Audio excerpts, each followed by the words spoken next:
Aiden Hale lived far away from cities, far away from noises, far away from people.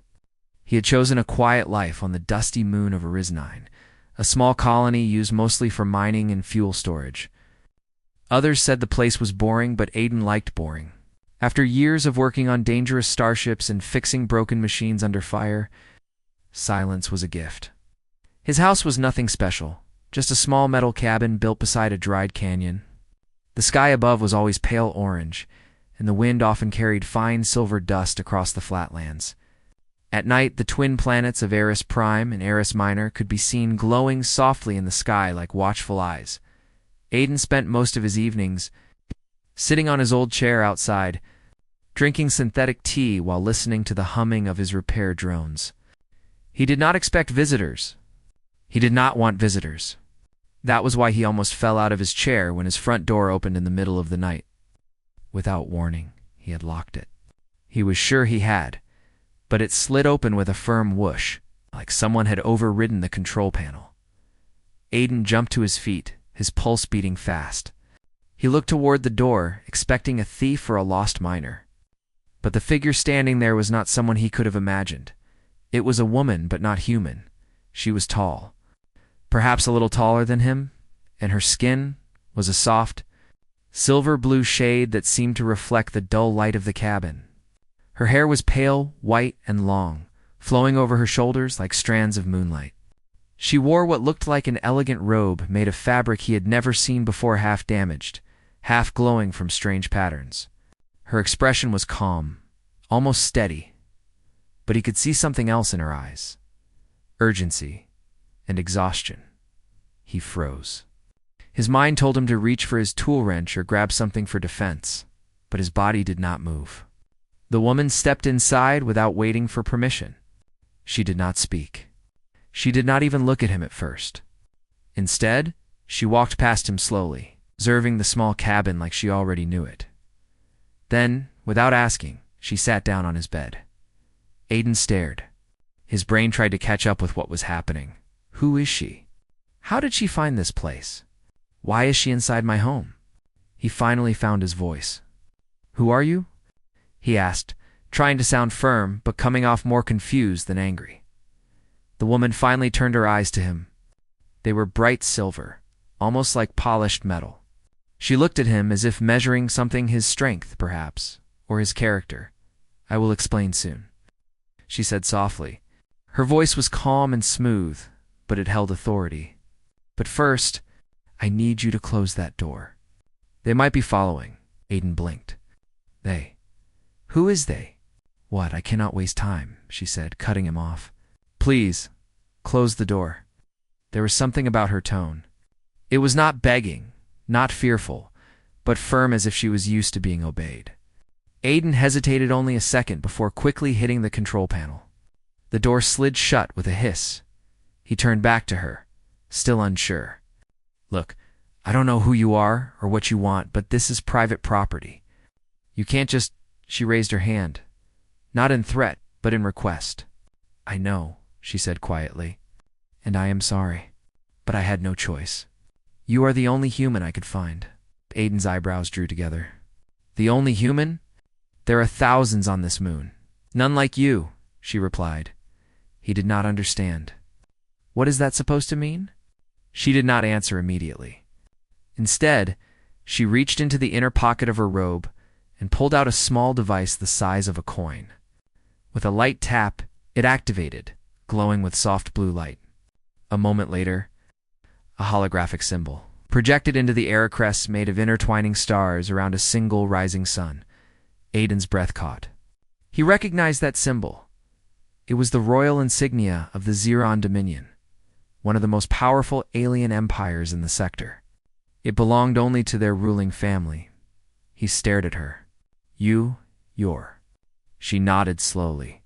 "Princess Lyria, Zarin of House Valen." Aiden's mind rushed. He had seen news broadcasts about the Xeran royals, distant, powerful beings who almost never interacted with humans. And now, one of them was sitting on his bed like she owned the place. He tried to remain calm. "Why are you here? Did your ship crash? Are you injured? I need protection," she said. Aiden almost laughed in disbelief. Protection? From what? You're a princess. Don't you have an army? Her silver eyes darkened with something heavy. Not anymore. The room went quiet. Aiden could hear the soft hum of the air purifier and the distant worry of one of his drones outside. She looked down at her hands. For a moment, she looked less like a powerful alien princess and more like someone who had been running for days. I found something I was not meant to see, she said slowly. I discovered a secret. A plan. And those who made that plan want me silenced? You're being hunted? Yes. And you chose to run into my house? Aiden asked, still struggling to understand. Why me? She lifted her gaze again. Because you are different from other humans. I assure you, I'm very normal, he muttered. You are not, she said firmly.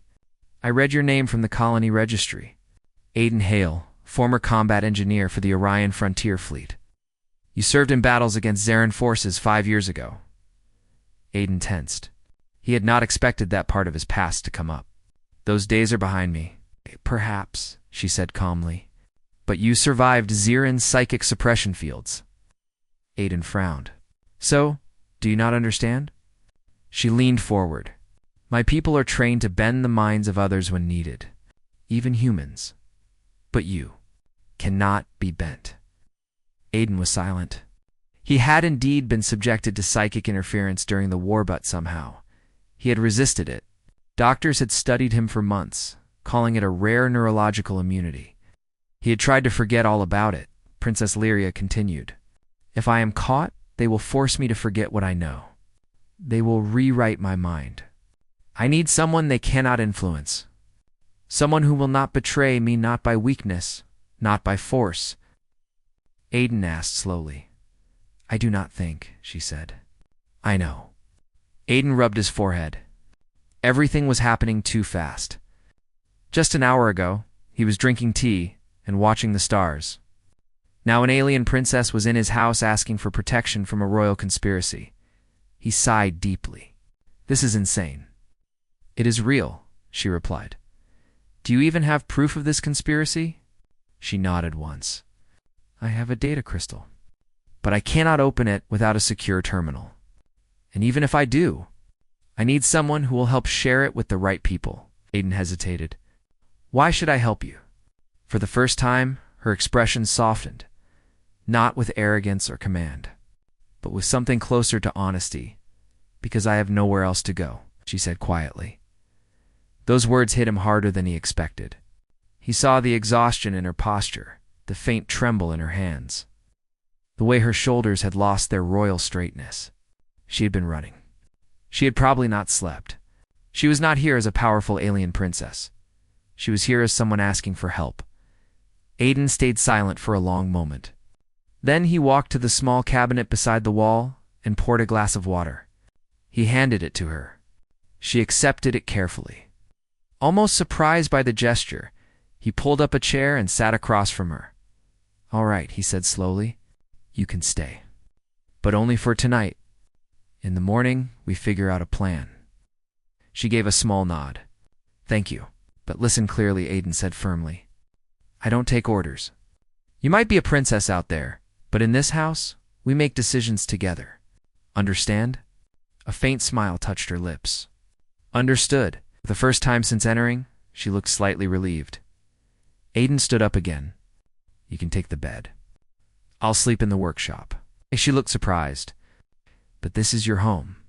You should not. I'm used to sleeping on hard floors, he said with a shrug. Besides, you look like you'll collapse if you don't rest. She hesitated, then nodded respectfully. You have my gratitude, Aiden Hale, he grunted. Don't mention it. As Aiden walked toward the workshop door, he felt a strange weight in his chest, not fear, but responsibility. He had lived quietly for years, avoiding conflict. But now, conflict had walked into his room and sat on his bed, and he had chosen not to push it away. The door to the workshop closed softly behind him. Princess Lyria lay down slowly, her silver eyes staring at the ceiling. For the first time in days, she let her body relax. Outside, The wind howled across the barren land, and far in the distance, unseen in the dark sky, several ships entered the atmosphere, quietly searching. The morning came slowly on Arez-9. The pale orange sun rose over the cracked horizon, casting long shadows through the dusty plain. Aiden Hale stepped out of his workshop, stretching his arms after a night of restless sleep. He had tried to rest on a pile of work blankets, but his mind kept drifting back to the strange silver-haired woman sleeping in his cabin. Princess Lyria, even thinking the title felt strange. He had never been close to royalty, let alone shared a roof with one. He walked quietly back into the main cabin. Lyria was still on his bed, but she was no longer lying down. She was sitting upright with perfect posture, her silver eyes focused and alert. She had clearly woken long before him. Her expression was calm, but she looked different from last night. She no longer carried the exhaustion of someone running. She looked ready. He cleared his throat. "Morning," she nodded politely. "Good morning, Aiden. Did you sleep at all?" "A little," she replied. "It was peaceful." Aiden shrugged, unsure what to say to that. He moved toward the counter and poured 2 cups of synthetic tea. He handed one to her. She accepted it carefully and examined the warm cup with curiosity before sipping it. Her expression turned thoughtful. "Strange taste? Bad?" "Not bad," she said after a moment. "Just different." Aiden took a sip of his own tea. "So, we should talk about our next move?" "Yes, the people hunting me will likely track my energy signature. They might already be on this moon. Did you come here alone?" "Yes, I used a personal stealth shuttle. But its cloaking shield was damaged. They will trace the trail eventually." Aiden frowned. "Then staying here is dangerous." She met his eyes. "I am sorry for bringing danger to your home," he sighed. "You didn't give me much of a choice." She lowered her head slightly. "I know." Aiden placed his cup down. "All right. "First question, do you have that proof you mentioned?" "The data crystal?" She reached into her robe and held out a small, transparent shard, no bigger than a finger. It glowed faintly with blue light. "This contains encrypted records," she said. "Messages between high-ranking officials, proof of their plan to overthrow the ruling council. They intend to start a false war between my people and the humans." Aidan's eyes widened. "A false war?" "Yes," she said firmly. "They want to stage an attack on one of our colonies and blame humans. They believe a united enemy will make our empire stronger. They plan to use fear as fuel." Aiden felt anger bubbling inside him. "How long until they act?" "Within weeks, perhaps days." Aiden ran a hand through his hair. "So you came here to stop it?" She nodded. "I need someone who can bring this to the Human Federation Council. Someone who can prove I am telling the truth." "You could have gone to human authorities directly," Aiden pointed out. "Why me?" "Because if I go to officials, my enemies will intercept me," she said. "They have spies everywhere. I needed someone outside politics. Someone who is not connected to any military or government." "So you picked a retired engineer living in the middle of nowhere?" "You resisted our mind control," she said simply. "That makes you rare. And it makes you trustworthy." Aiden let out a long breath. "That's a lot of trust to put in a stranger." "You gave me shelter," she said softly.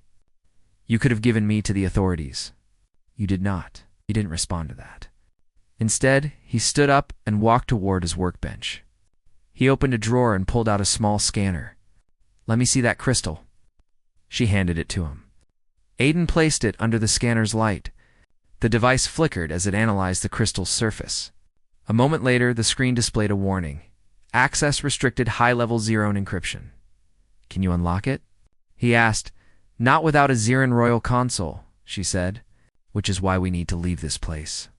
I know a location where I can access one, where—" she hesitated. "An abandoned Xeron outpost. It was once used as a diplomatic station on this moon during peace talks. It should still have a working console." "Should," Aiden repeated.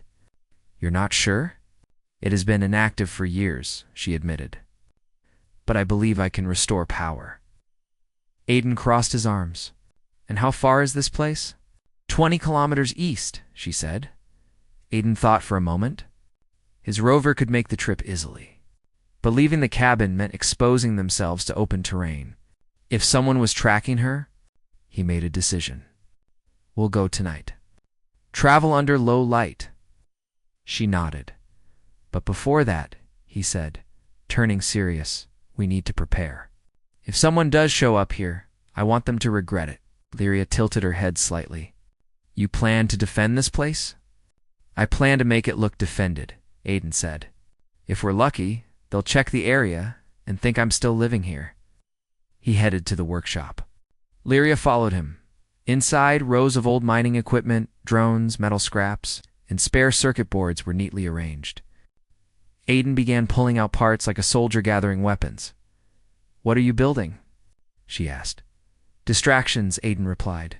Fake heat signatures, noise emitters, sensor disruptors, enough to slow them down. Lyria watched silently as he worked. His hands moved with expert precision, connecting wires, tightening bolts, programming drones. She could tell he was someone who had done this many times before, not for hobby, but for survival. After an hour, he had assembled 3 small spherical drones, each equipped with flashing infrared lights and sound modules. These will attract any scanners, he explained. I'll scatter them around the canyon. She nodded. Impressive. He shrugged. Just old tricks from old days. He reached for another part, but she suddenly spoke. You do not ask for a reward. You do not question my truth. Why? He paused. Because I've seen enough in life to know when someone's lying. You're not. She seemed to study him for a moment. You are not like the humans I have met before. Most humans haven't met a princess before, he replied dryly. She gave a faint smile. That is true. For a moment, silence rested between them, not uncomfortable, but calm. Aiden continued working. She observed him, occasionally assisting when he handed her parts. Despite being royalty, she did not hesitate to help. She followed instructions quickly and efficiently. She was clearly trained for more than just diplomacy. Hours passed. Finally, Aiden stepped back. That's enough for now. Lyria looked at the completed devices. What about weapons? I don't keep guns, Aiden said. Why? Because I didn't want to live like I was still at war. She nodded slowly. Understood. He looked at her. Do you have weapons? Only this, she said, revealing a small silver baton from her robe. With a flick, it extended into a glowing energy staff. Aiden raised a brow. Nice toy. She gave a faint smirk. It is effective. They stood at the doorway, looking out at the dusty horizon. We'll rest until evening, Aiden said. Then move. She nodded. I will meditate. He glanced at her. You meditate? All Zarin nobles train mind discipline, she said. It strengthens focus. Aiden almost replied with a joke, but stopped himself. Instead, he simply nodded and walked back inside. Night came quickly. The twin planets glowed brightly overhead, casting pale light across the land. Aiden loaded supplies into his rover food packs, tools, spare batteries. Lyria climbed into the passenger seat, her posture steady. Ready? He asked. Yes. He started the engine. The rover hummed to life and rolled away from the cabin, wheels kicking up dust. As they moved across the barren field, Aiden felt uneasy. The world around them was silent, too silent. No wind, no birds, no sound. Only the engine. Halfway across the plain, Lyria suddenly spoke. Stop, Aiden. Hit the brakes. What is it? She closed her eyes. I sensed displacement in the air. Energy trails. Aiden scanned the horizon. At first, he saw nothing. Then, in the distant dark sky, he noticed faint glimmers. Small lights moving slowly like insects, but far too high. Drones' grip tightened on the steering wheel. They're here. Lyria's voice was calm. They are scouting, not attacking yet. They search. Aiden forced himself to breathe. Then we stay low. They won't detect us if we stick to the canyon. He steered the rover into a shallow valley where shadows covered their path. The lights above continued scanning the area but did not approach. "Your distractions may work," Lyria said quietly. "They'd better," Aiden muttered. After a tense few minutes, the drone lights drifted away into the distance. Lyria turned to him. "Thank you for what?" "For not turning back?" Aiden glanced at her. "Too late to turn back now." She nodded once. They drove through silence for another 30 minutes. Finally, Lyria pointed ahead. There, the outpost. Aiden looked forward. Built into the side of a hill was a faded metal structure half buried in dust. It looked like a forgotten bunker, its walls covered in years of wind erosion. A faint symbol was etched above the entrance, the same royal crest Lyria had shown him. "Doesn't look welcoming," Aiden said. "It was once a place of peace," she replied quietly. "Strange how time changes meanings." They parked the rover beside the entrance. Aiden grabbed his pack. Lyria stepped out with her staff ready. The door was sealed shut. Aiden examined the control panel. Rusty, power's dead. Lyria placed her palm on the panel. Her eyes glowed faintly. A soft blue pulse spread from her hand across the metal. Aiden stepped back as the ancient mechanism slowly came to life. The door slid open with a long creak. She looked at him. "Shall we?" He nodded. "Let's finish what we started." Together they stepped into the dark corridor unaware, that far behind them. High above the canyon, a silent black ship lowered through the clouds. They were not alone. The air inside the abandoned Zirin outpost was cool and still. The soft hum of machinery, awakened by Princess Lyria's touch, echoed faintly through the hallways. Aiden followed her carefully, stepping over broken tiles and rusty wires, his flashlight revealing shadows that danced along the walls. He had been through many dangerous missions, but nothing quite like this, walking through an empty building, unsure of what lurked in the darkness, with an alien princess at his side. "This place feels abandoned," he said quietly. "It has been years since anyone used it," Lyria replied. Her silver eyes scanned the corridor ahead, alert to every sound. "Yet the main console should still function. We only need to restore power fully." Aiden glanced around. "And what if someone follows us here?" "They will not," she said confidently. "Not unless they know exactly where we are. And even if they do," she gave him a small, determined smile, "we will be ready." He nodded. He did not fully understand what she meant, but he trusted her instincts. After all, she had guided them here safely across open terrain. Evading enemy scouts who were trained to track her every move, they reached a large circular room at the heart of the outpost. Dust covered the floor, and cobwebs hung from the corners. In the center stood the main console, a raised platform with faded symbols etched across its surface. Cables hung loosely from the ceiling, and a faint blue glow pulsed where the console had been partially restored. "This is it," Lyria whispered. Stepping toward the platform, Aiden followed, his eyes scanning for any hidden dangers.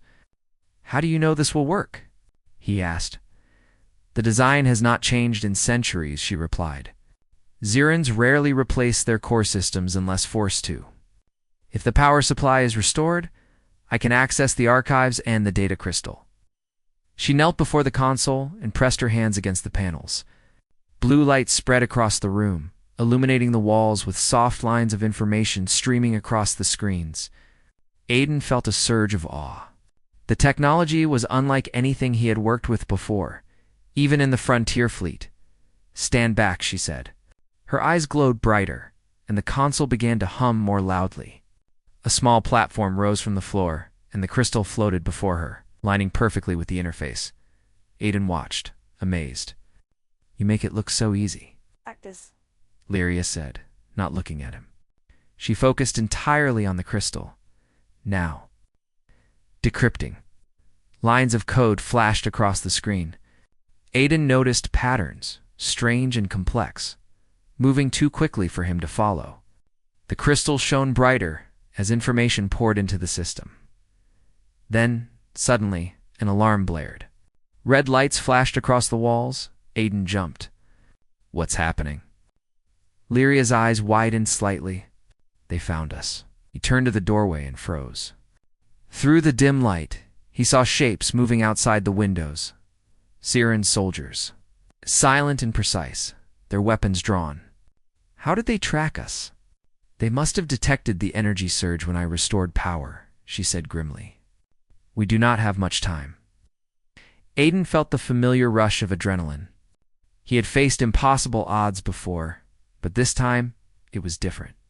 They were not just fighting for themselves, they were fighting to prevent a war. Do you have a plan? He asked. Lyria nodded. Yes, but it will require trust. He gritted his teeth. I trust you. Good.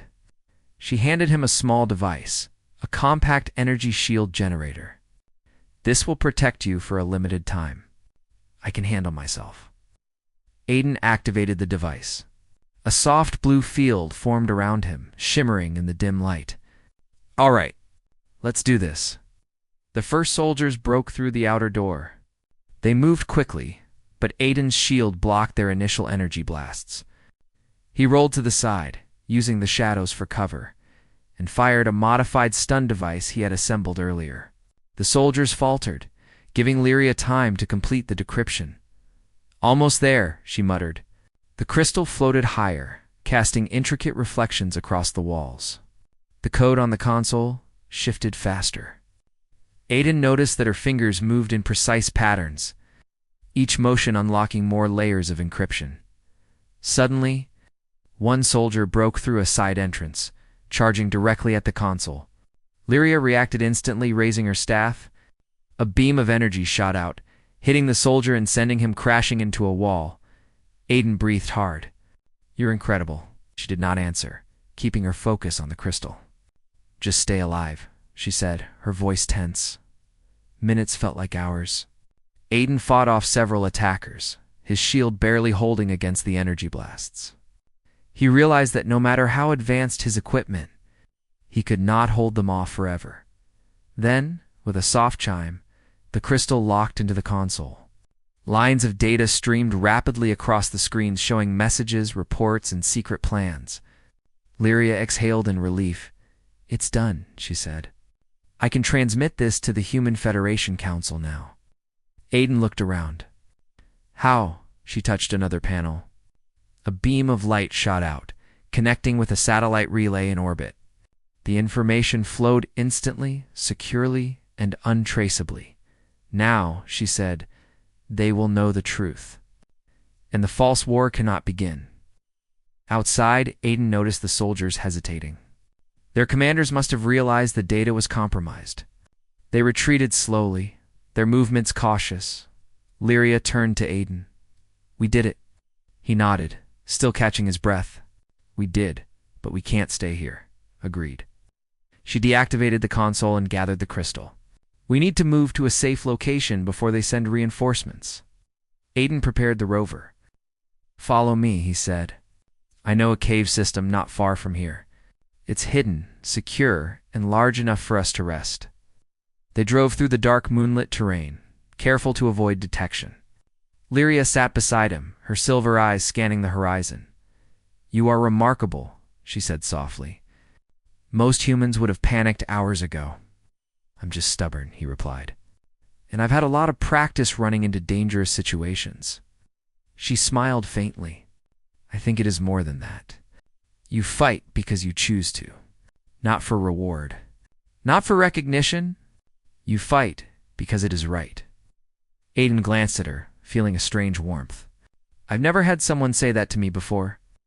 You deserve to hear it, she said simply. They reached the cave, hidden behind a small ridge. The entrance was narrow, but inside it widened into a large chamber. Stalactites hung from the ceiling, and a small underground stream ran along one side. Providing water, Aiden set up their temporary camp. Lyria examined the cave silently, touching the walls and walking along the stream. This place is suitable, she said. It will keep us hidden for now. As they settled near a fire he started, Aiden spoke. I have to ask, what happens now? You have the data. The council will know the truth. Your enemies will be exposed. It will be, Lyria said. But this is only the beginning. Some will deny it. Some will fight back. But with humans seeing the truth, it will be impossible to wage a war based on lies. Aiden nodded slowly. And what about you? She looked at him. I will return to my people. I will ensure the Empire knows that not all power lies with the corrupt. That even in our civilization, humans are allies we cannot underestimate. Aiden leaned back, letting the warmth of the fire seep into his bones. Humans, huh? I guess we do have a way of showing up when it matters. She smiled. Yes, that is why I chose you. For the first time in days, both of them relaxed. They had faced impossible odds, survived attacks, and prevented a catastrophic war. The moon outside was quiet again, the twin planets casting their pale light through the cave entrance. Aiden looked at Lyria, feeling respect, admiration, and a strange sense of wonder. You really trust me, he said quietly. I do, she replied, because you are human, and humans never give up when it matters most. They sat together in silence, the sound of the stream mixing with the soft crackle of the fire. Outside, the world was still dangerous, but inside the cave, for the first time, they felt safe. Lyria finally spoke again, her voice soft but determined. Aiden, this is more than protection. You have shown me what humans are capable of: courage, loyalty, and strength. Your actions have changed the course of history. Aiden shrugged, a faint smile on his face. I just did what anyone would do, if they had the chance. No, she said firmly. Not anyone you. And that is what makes all the difference. The night passed slowly. They shared stories of their pasts, laughter mixing with quiet reflections. Though they came from different worlds, they understood each other in a way few could. Two unlikely allies, standing together in the face of impossible odds. When dawn broke over Ariznine, the cave was quiet. Outside, the world continued unaware of the events that had just transpired. But inside, a human and an alien princess shared a bond forged in courage and trust, proof that even across the stars, heroism could shine brightly, and unlikely partnerships could change the fate of empires. Aiden looked at Lyria, her silver hair glowing in the morning light. So, what now? He asked. Now, she said, standing tall, we prepare for the journey ahead. There are still battles to fight, truths to reveal, and a universe that must learn not to underestimate humanity. Then let's not waste time. Together, they stepped out of the cave, ready to face whatever challenges the stars had in store. And for the first time, Aiden understood something he had always known deep down. Humans were capable of extraordinary courage, and sometimes that courage could change the course of history. The adventure was far from over.